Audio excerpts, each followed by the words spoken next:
juste prendre le temps de mentionner que si vous entendez des bruits dans le fond de ma critique, c'est à cause que ma chienne adore pendant que je filme et elle ronfle. En avant la critique!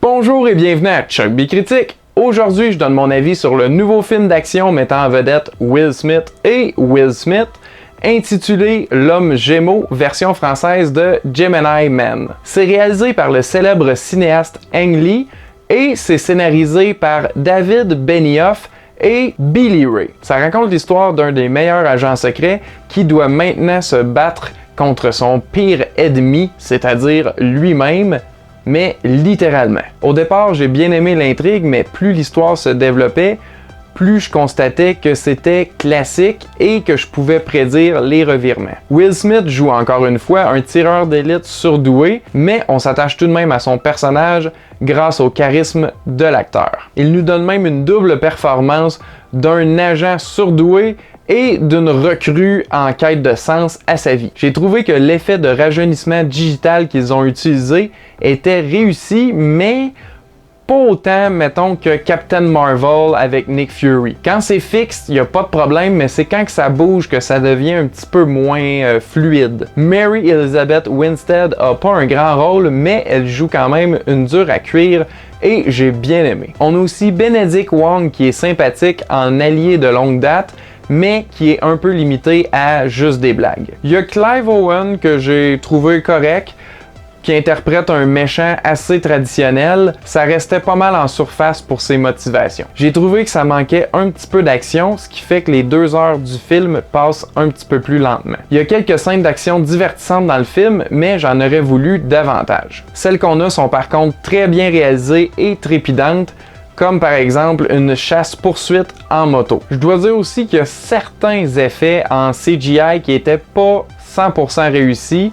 Ça donnait juste un peu l'impression d'élasticité au personnage, ce qui est un peu moins réaliste. Mais c'était vraiment des tout petits moments, c'est juste que je remarque les détails. Inquiétez-vous pas, ça ressemblait pas à Blade 2.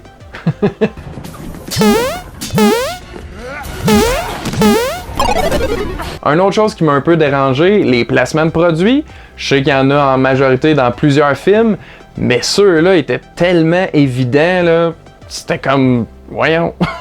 Il y a quelque chose qu'on dirait que je m'attendais pas, mais que j'ai vraiment apprécié, c'est que le film est rempli de couleurs vives. Il y a vraiment plein de couleurs contrastées qui ressortent durant des scènes d'action et c'était vraiment magnifique. C'est rare qu'un film d'action ait une photographie aussi visuellement coloré. Je vous le dis, c'est vraiment magnifique sur grand écran. Mais encore là, on dirait que j'avais simplement oublié que ça venait du même réalisateur que Life of Pi, qui était tout autant magnifique. Au final, j'ai trouvé ça plaisant, mais pas nécessairement immanquable. Je le recommande à ceux qui aiment les films d'action et aussi aux fans de Will Smith qui veulent pas attendre avant la sortie du nouveau Bad Boys avant de le voir sur grand écran. Donc, ma note pour L'Homme Gémeaux version française de Gemini Man est de 3 gars qui connaissent rien sur 5, 3 sur 5. Avant de terminer, je veux savoir, c'est quoi votre film de Will Smith préféré? Il y en a plusieurs que j'aime beaucoup, mais Le Jour de l'Indépendance a une place spéciale dans mon cœur depuis que je suis tout petit. Et vous, c'est quoi votre film de Will Smith favori? Avez-vous vu Gemini Man? Qu'en pensez-vous? Répondez-moi dans les commentaires ci-dessous. Merci d'encourager notre chaîne en vous y abonnant sur YouTube et Facebook et aussi en aimant et partageant nos publications. On apprécie grandement. Merci d'avoir écouté. À la prochaine!